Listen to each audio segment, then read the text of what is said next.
Então, pessoal, tudo bem? Vamos para mais uma aula de química, né? Eu sou o professor Walter Félix e hoje nós vamos falar sobre um assunto ao qual eu tenho um certo carinho, né? Falar sobre coeficiente de solubilidade e soluções. Coeficiente de solubilidade. Vamos pegar uma situação bem comum do nosso dia a dia, a fim que nós possamos entender o que é esse coeficiente de solubilidade, tá? Imagina que tudo na vida tem um certo limite, uma certa tolerância, um certo ponto de saturação. Se você pega o sal de cozinha, né, e adiciona, né, a um copo com uma certa quantidade de água, você vai ver que a partir de um determinado ponto você não consegue mais solubilizar aquele sal. Isso quer dizer que aquela massa de água que você colocou no copo, ela já entrou em saturação. Você não consegue mais solubilizar nenhuma partícula do sal naquela quantidade de água.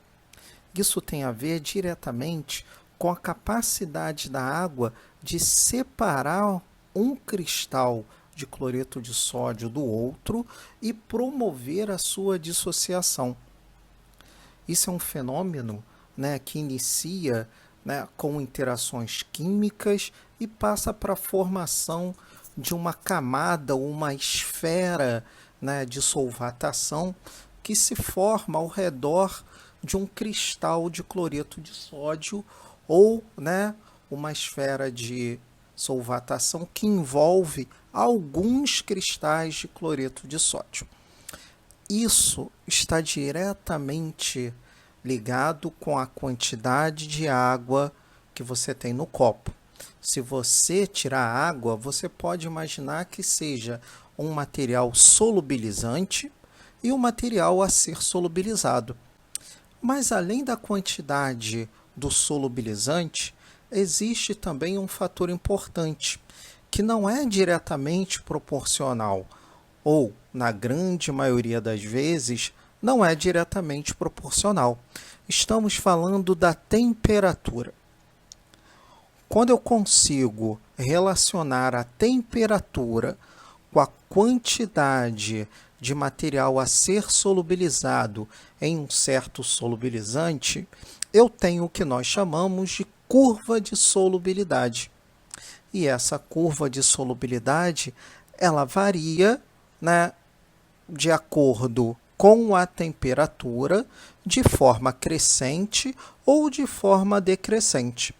No exemplo que nós temos aí, nós temos uma faixa A, uma faixa B da curva de solubilidade do cloreto de sódio. Abaixo, né, da curva, ou abaixo dessa linha, nós temos a faixa A, que é o ponto, né, que você ainda consegue solubilizar, que é o ponto de insaturação. Em cima da curva do cloreto de sódio, você tem um ponto de saturação. E acima desse ponto, né, acima dessa curva, na faixa B, você tem o ponto de supersaturação.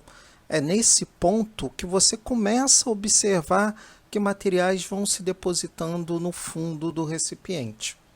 Aí nesse gráfico que nós temos, né, ele está indicando o coeficiente de solubilidade por grama do sal por 100 gramas de água, em função da temperatura em graus Celsius. Então vamos pegar uma situação, exemplo. Eu tenho aí um frasco contendo 100 gramas de água, no qual eu vou colocar 40 gramas de cloreto de sódio. A temperatura dessa mistura é 25 graus Celsius. Então, na temperatura de 25 graus Celsius, de acordo com o gráfico, eu tenho um coeficiente de solubilidade, uma quantidade máxima a ser solubilizada, em torno de 36,5 gramas.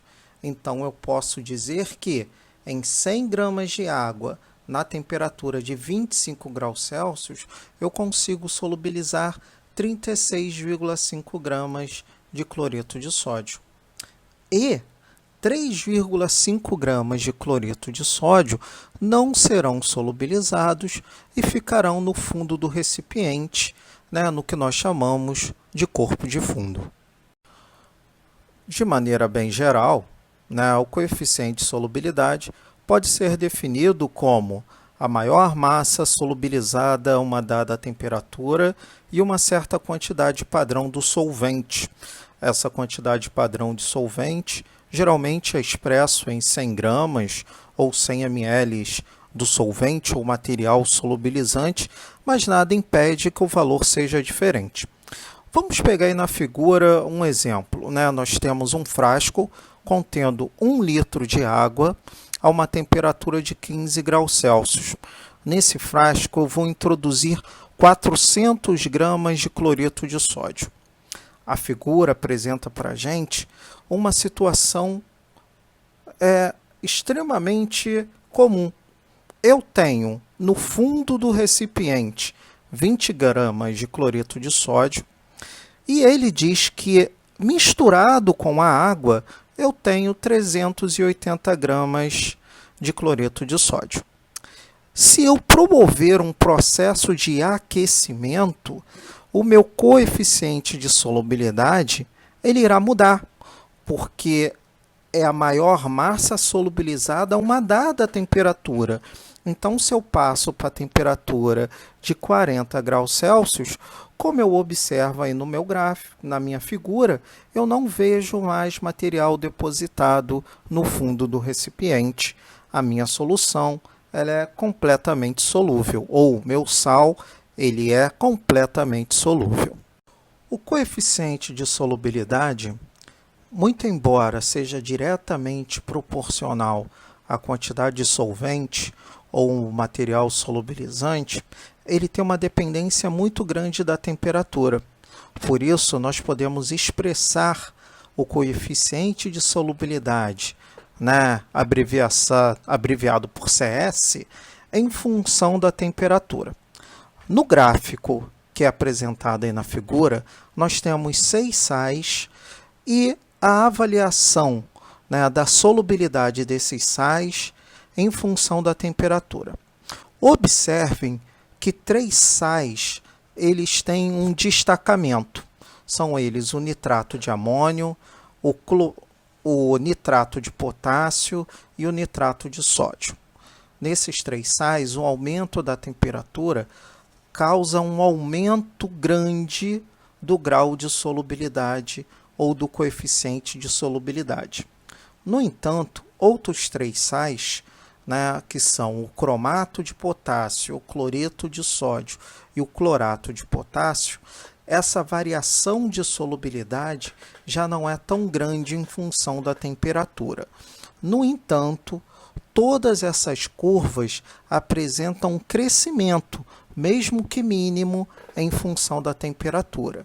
Então, eu posso classificá-las como curvas ascendentes, uma vez que a dissolução do meu sal é uma dissolução endotérmica. Nessa figura 2, nós podemos observar 3 sais: o nitrato de potássio, o sulfato de sódio e o cloreto de sódio. Esse gráfico ele estuda a solubilidade desses 3 sais em função da temperatura, né, por 100 gramas de água. Observem que na temperatura de 40 graus Celsius, o sal menos solúvel é o cloreto de sódio. Mas se você for prolongando essa curva, você vai encontrar, respectivamente, a curva do nitrato de potássio e depois a curva do sulfato de sódio, que tem uma coisa muito interessante se você observar. Ela tem um perfil diferente dos outros dois. Enquanto nitrato de potássio, né, e cloreto de sódio apresentam curvas ascendentes, o sulfato de sódio apresenta uma curva descendente. Isso quer dizer o seguinte, que o aumento da solubilidade, ao invés de favorecer a dissolução, ela promove a diminuição da dissolução, fazendo com que eu tenha uma curva descendente por conta de uma dissolução do tipo exotérmica. Sais hidratados, gente, apresentam um comportamento, vamos assim dizer, bem peculiar, né, no estudo da solubilidade. O que é isso? Né? Vamos observar a figura que está posta aí. A figura apresenta o gráfico de solubilidade por 100 gramas de água do carbonato de sódio decaidratado em função da temperatura. Observe que até a temperatura de 30 graus Celsius a curva é ascendente. Existe um ponto marcado nesse gráfico, né? Um ponto de inflexão, e depois desse ponto de inflexão a curva se torna descendente. Sais hidratados muitas das vezes apresentam esse tipo de comportamento porque após a saída das moléculas de água, o retículo cristalino se reorganiza, né, e passa a apresentar, né, uma força de coesão muito grande, fazendo com que seja dificultada a solubilidade em função da temperatura. A partir do momento que eu aumento a temperatura, esse sal vai ficando ou vai possuindo uma maior força de coesão e aí a solubilidade tende a diminuir. Essa curva em peculiar é conhecida como curva com inflexão. Neste próximo gráfico, nós vamos analisar a solubilidade de uma substância qualquer, né, por 100 ml de água nas temperaturas de 20, 40, 60, 80 e 100 graus Celsius. Observamos que, à medida que ocorre um aumento da temperatura, ocorre também um aumento do grau de solubilidade dessa substância. Então, nós vamos ter três regiões bem distintas nesse gráfico. A região vermelha, conhecida como zona de insaturação. O que quer dizer isso? Que você ainda não conseguiu solubilizar tudo que poderia naquela certa quantidade de água.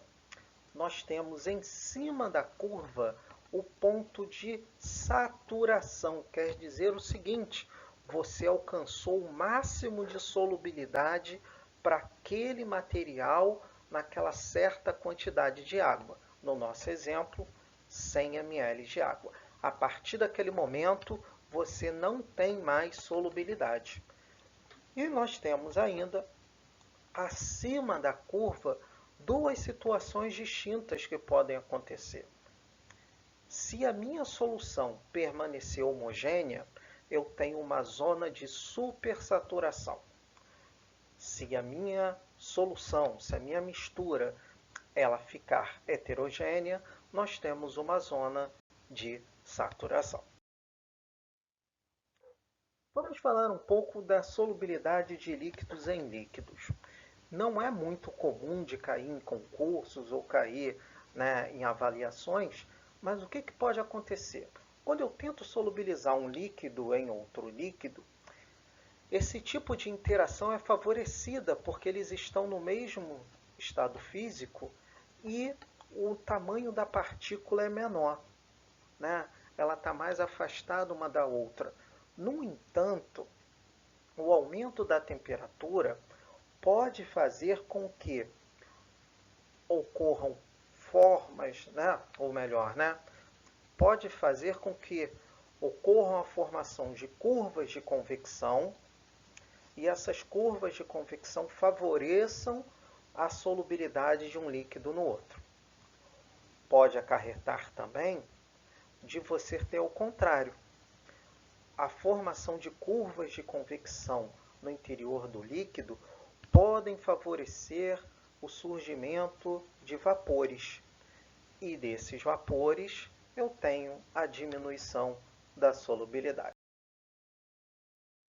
No caso da solubilidade em gases, né, de gases em líquidos, nós temos o seguinte: a solubilidade de um gás diminui à medida que a solução é aquecida ou que a pressão sobre ela diminui.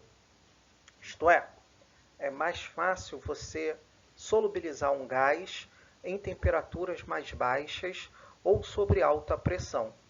O aumento da temperatura do sistema, né, e a diminuição da pressão do sistema diminuem a quantidade de gás solúvel no líquido.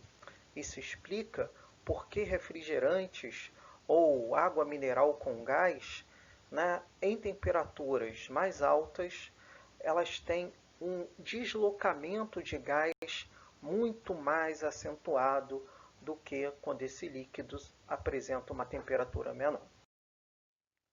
Vamos falar um pouquinho sobre dispersão. O que é dispersão? Dispersão é toda a mistura de duas ou mais substâncias. Vamos admitir que eu coloque uma mistura de água e areia, uma mistura de água e pó de gelatina e uma mistura de água e sal. Todas essas misturas são dispersões. O problema é o tamanho das partículas dentro dessa dispersão. No caso da água e areia, eu tenho a formação de uma suspensão. No caso da água e o pó de gelatina, eu tenho a formação de um colóide.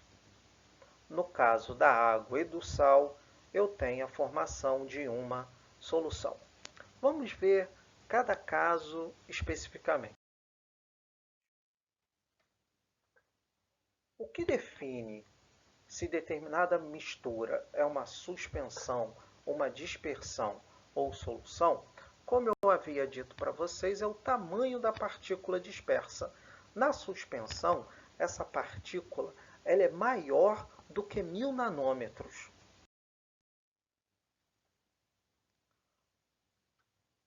No sistema coloidal, o tamanho da partícula é entre 1 e 1000 nanômetros. No caso da formação de uma solução verdadeira ou de uma solução, o tamanho da partícula é menor do que 1 nanômetro. Isso faz com que você seja incapaz de enxergar uma dispersão numa solução. No caso da formação de um colóide, você consegue observar a partícula através de um microscópio. No caso da suspensão, você consegue identificar a partícula a olho nu. No caso de uma solução, você precisa de um microscópio eletrônico com uma capacidade de aumento muito maior. Então, vamos estudar o que é uma solução, né? A solução é o mais importante daqueles três grupos, né? Dos grupos dos dispersantes, né? Das dispersões, nós temos lá a suspensão, o sistema coloidal e a solução. A solução é o mais importante. A solução é uma mistura homogênea de uma substância dispersa, denominada soluto, em outra substância que faz o processo de dissolução, que é denominado solvente. O soluto é sempre a espécie química em menor quantidade dentro dessa mistura homogênea. Já o solvente é a espécie química que está ou que se encontra em maior quantidade dentro da mistura. Eu posso ter, dependendo do estado físico, soluções sólidas, como por exemplo o ouro 18 quilates, em que eu tenho cobre, prata e ouro. Por que a solução é sólida? Porque o meu solvente é sólido. Quem determina a natureza física, né, o estado físico da mistura, é sempre o estado físico do solvente. Uma solução líquida, como por exemplo álcool hidratado, é uma mistura de etanol e água. Tanto a água quanto o etanol estão no estado líquido. O etanol, vamos supor que eu tenha um álcool hidratado 90%. Nesse caso do álcool hidratado 90%, o álcool é o solvente e a água é o soluto. Vamos imaginar que eu tenha uma solução alcoólica, né, um sal hidratado, 10%.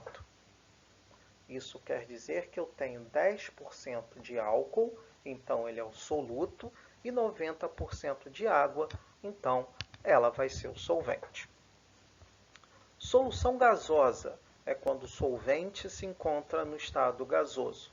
Por exemplo, o ar atmosférico, que é uma mistura de nitrogênio, oxigênio e outros gases em porções menores.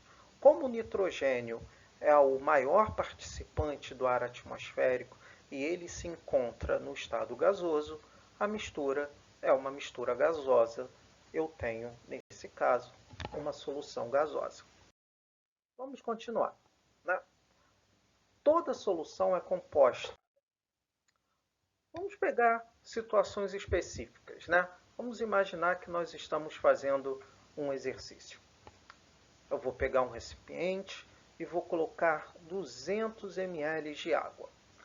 Vou pegar um sauá qualquer, né, cuja solubilidade é 5 gramas por 100 gramas de água na temperatura de 25 graus Celsius.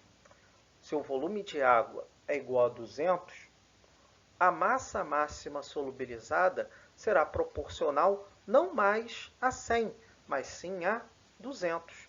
Então, eu teria 5 está para 100, assim como 200 está para x.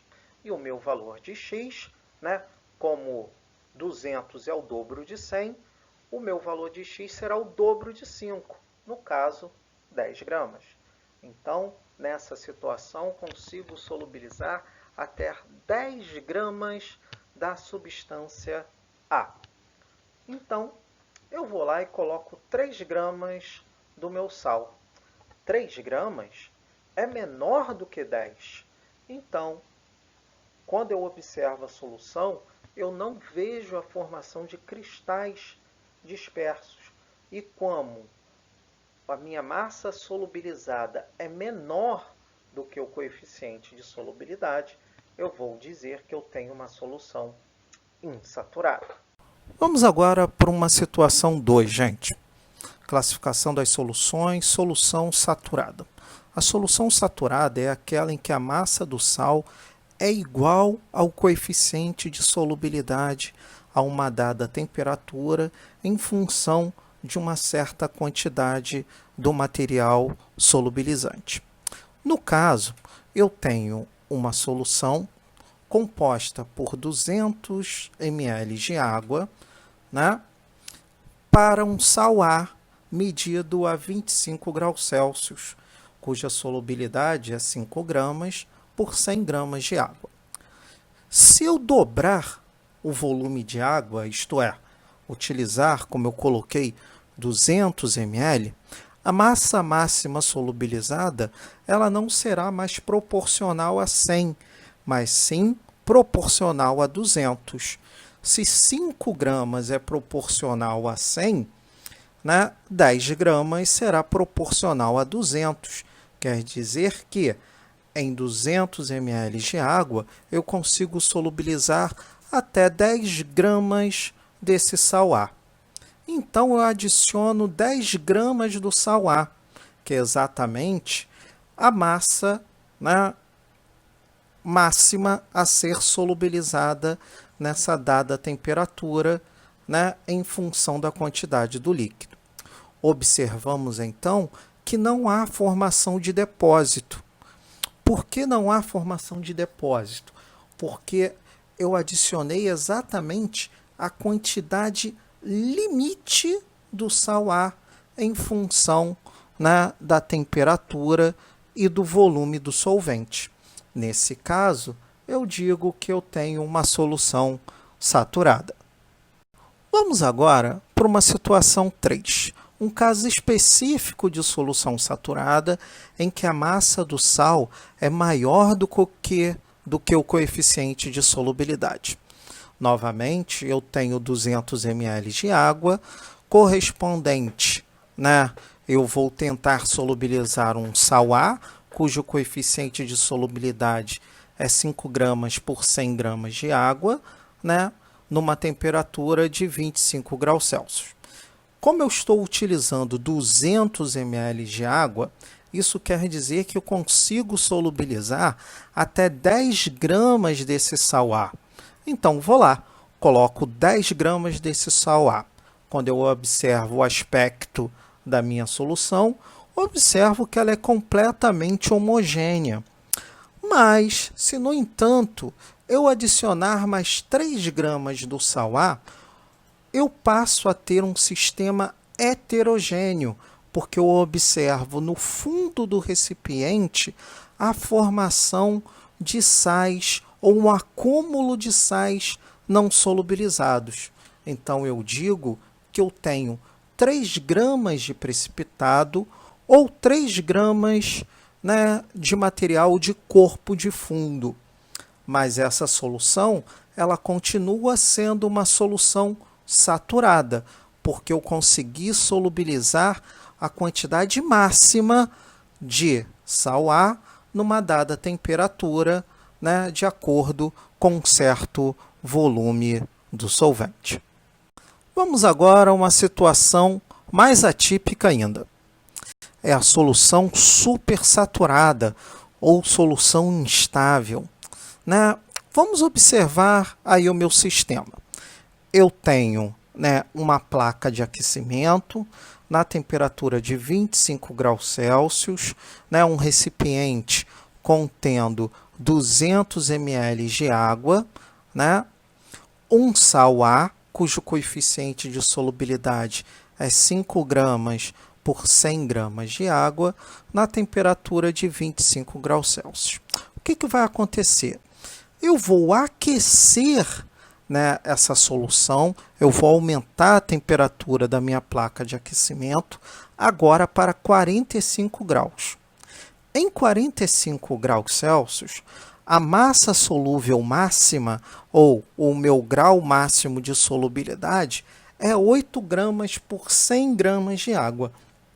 Observem que o material não solubilizado no fundo do recipiente sumiu. Agora, se eu reduzir essa temperatura lentamente, tá?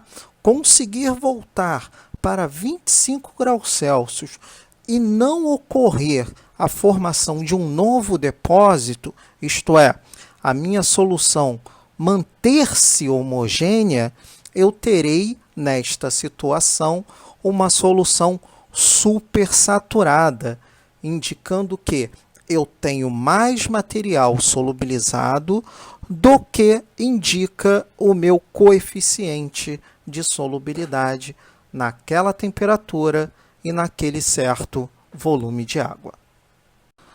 Vamos estudar agora uma parte do estudo de soluções que geralmente traz uma certa preocupação às pessoas que estudam, né? É a parte quantitativa do estudo de soluções. Existem muitas maneiras de você indicar a quantidade do soluto existente em diversos tipos de solução. Vamos pegar, por exemplo, um comprimido. Quando você pega um comprimido e lá na caixa está dizendo assim 10 miligramas, aquilo ali está me dizendo que naquele comprimido eu tenho 10 gramas ou 10 miligramas do princípio ativo daquele certo medicamento. O que eu estou fazendo aí é expressando a concentração do princípio ativo. Então, nesse próximo módulo, nós estudaremos os aspectos quantitativos das soluções, isto é, o estudo das unidades de concentração. A unidade mais simples é conhecida como concentração comum, expressa pela letra C. Existe também a concentração molar ou molaridade, expressa pela letra M, M maiúscula. Existe também a porcentagem massa ou volume ou ainda título, né? Em exemplos ou exercícios mais antigos, você vai encontrar essa porcentagem em volume ou título em volume. Mas em exercícios mais modernos ou mais atuais, você vai preferencialmente encontrar porcentagem em massa ou título em massa, né? E a letra, né, o símbolo para esse tipo de concentração é a letra grega tal. Eu posso ainda expressar a concentração da solução em fração molar do soluto ou fração molar do solvente. Fração molar do soluto, né, indicado como x1, e fração molar do solvente, indicado como x2. Além disso, nós temos a concentração molar ou molalidade, expressa pela letra W, que indica, né, para a gente a quantidade, né, de mols do soluto expresso por quilo do solvente. Geralmente, a molalidade é uma unidade voltada para o estudo de propriedades coligativas. Antes de nós começarmos a estudar concentração ou aspectos quantitativos de soluções, é importante saber o seguinte: o índice 1 é referência sempre para a quantidade de soluto. M1 é massa de soluto. N1 é número de mol do soluto. E V1 é volume do soluto. É importante também saber que o índice 2 é referência sempre para quantidades de solvente. M2 é massa do solvente. N2 é mol do solvente. E V2 é volume do solvente. Vamos agora ao estudo da concentração comum. A concentração comum é a quantidade de soluto expressa em gramas por cada litro da solução. A fórmula para cálculo da concentração comum é a seguinte: C igual a M1, expresso em gramas, sobre V, expresso em litros, né? Como nós podemos notar, a unidade para a concentração comum será gramas por litro. Mas nada impede que um exercício, ou que em um exercício, seja apresentado uma relação diferente. O que importa é que eu expresse a massa em gramas, né, ou o derivado de grama, e que o volume seja em litros ou em um derivado, né, múltiplo ou submúltiplo do litro. Perceba com um certo cuidado que concentração comum e densidade apresentam a mesma unidade, mas elas são diferentes. Densidade representa a razão entre a massa total e o volume total. Já a concentração comum representa a razão entre quantidade de soluto e volume total, ou volume da solução. Vamos agora estudar a concentração molar ou a molaridade. Molaridade expressa a quantidade do soluto em mol por cada litro da solução. Desta forma, nós temos com equação o seguinte: M, né, ou Mzão, igual ao número de mol, N1, o número de mol do soluto, sobre o volume da solução. Mas N1 pode ser expresso como M1, né, Mzinho 1, sobre Mzão 1, onde Mzão 1, né, é a massa molar ou massa molecular. Desta forma, substituindo, né, M1 sobre Mzão 1, nós teríamos molaridade igual a M1, expressa em gramas, M1 grande, expressa em gramas por mol, e V expresso em litros. As unidades mais utilizadas para a molaridade são mol por litro, mol por ml ou milimol por litro, mas a unidade do Sistema Internacional de Medidas é o mol por litro. Vamos pegar uma situação muito comum em laboratórios. Eu tenho um frasco, né, de 500 ml, ou meio litro. Neste frasco eu vou introduzir 9,8 gramas de H2SO4, ácido sulfúrico, cuja massa molar ou massa molecular é 98 gramas por mol. Qual seria a concentração molar dessa mistura? Concentração molar é igual a M1 sobre M1 vezes volume. M1 é 9,8 gramas. M1 é 98 gramas por mol. E o volume, 0,5 litros. Então, posso dizer que a concentração molar ou molaridade dessa solução é 0,2 mol por litro. Vamos agora estudar a porcentagem em massa, M sobre M, ou título em massa, tal, né, M sobre M. O título em massa, ou porcentagem em massa, indica qual a porcentagem da massa da solução é constituída apenas pelo soluto, ou seja, quantos gramas de soluto existem em 100 gramas de solução. Para calcular isso, eu posso fazer a razão direta da massa do soluto sobre a massa da solução. Se eu não tiver a massa da solução, eu posso fazer massa do soluto sobre massa do soluto mais massa do solvente. Vamos pegar um exemplo em que eu tenha 20 gramas de ácido sulfúrico e 100 gramas de água. A massa da solução é igual a 20 mais 100, ou 120. Desta forma, eu posso substituir direto na equação, né, ficando massa do soluto, né, 20 sobre 120, ou fazer em forma de regra de 3. 120 gramas equivalem a 100%, 20 gramas equivalem a X. E o meu X vai ser cerca de 16,6%, ou 0,166. Vamos agora estudar a fração em mol ou fração molar. É a relação entre a quantidade de matéria mol do soluto e a quantidade de matéria mol da solução. X do soluto igual a número de mol do soluto sobre N da solução.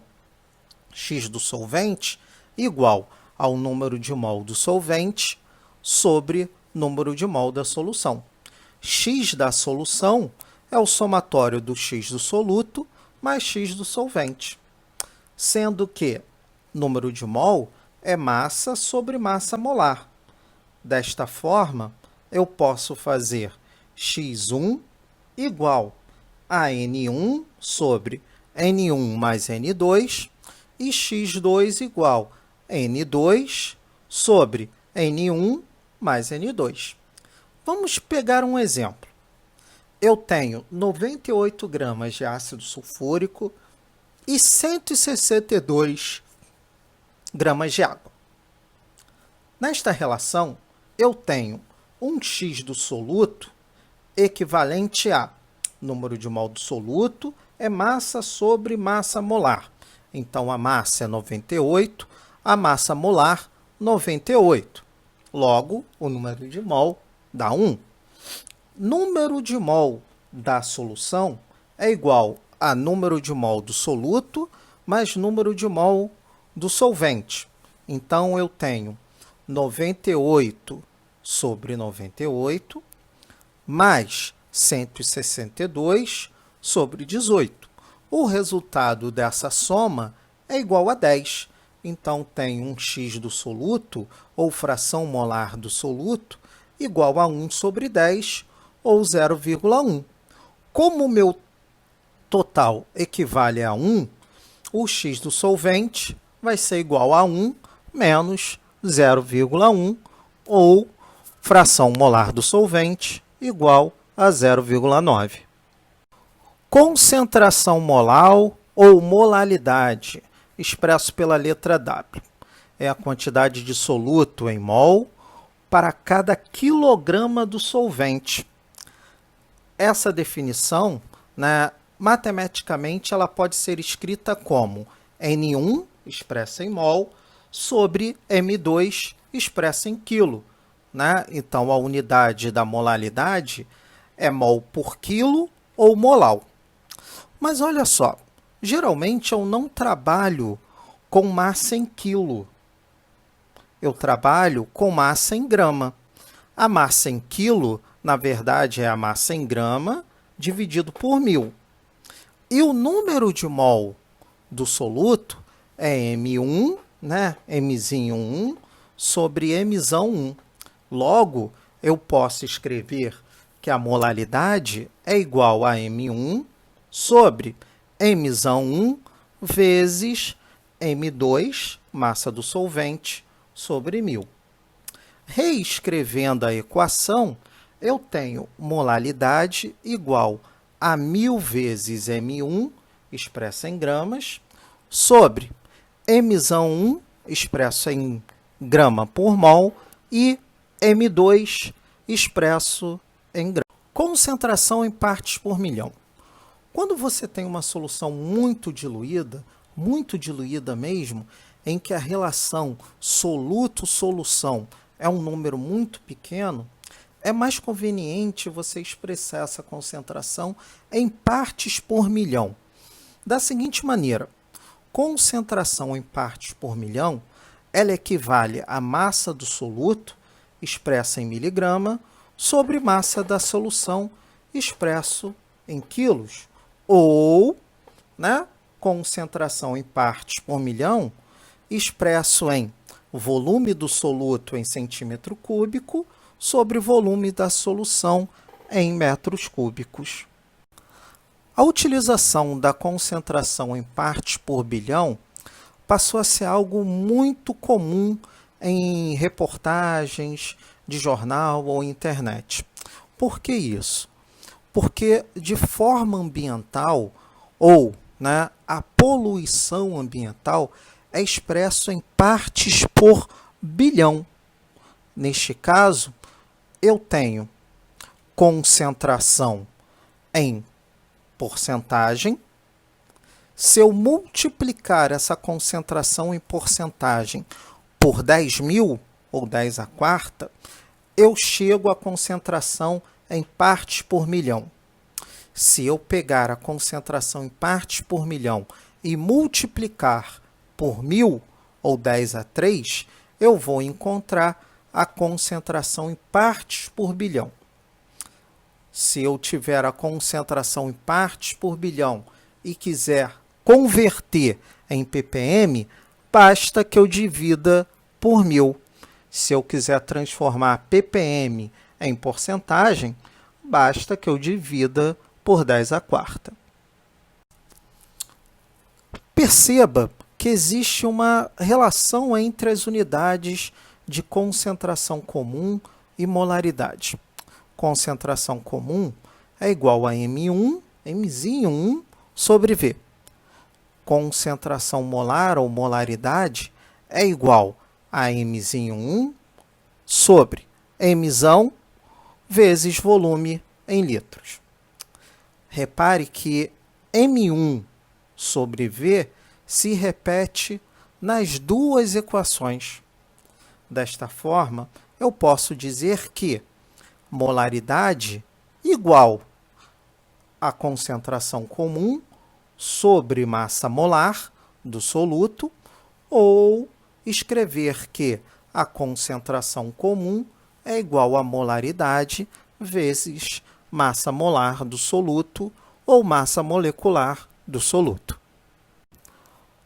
Vamos resumir as expressões de concentração através desse quadro aí.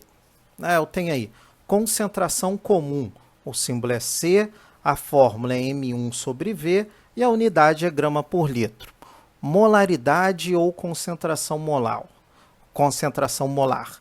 O símbolo é M, a fórmula é M igual a M1 sobre M1 vezes volume e a unidade é mol por litro.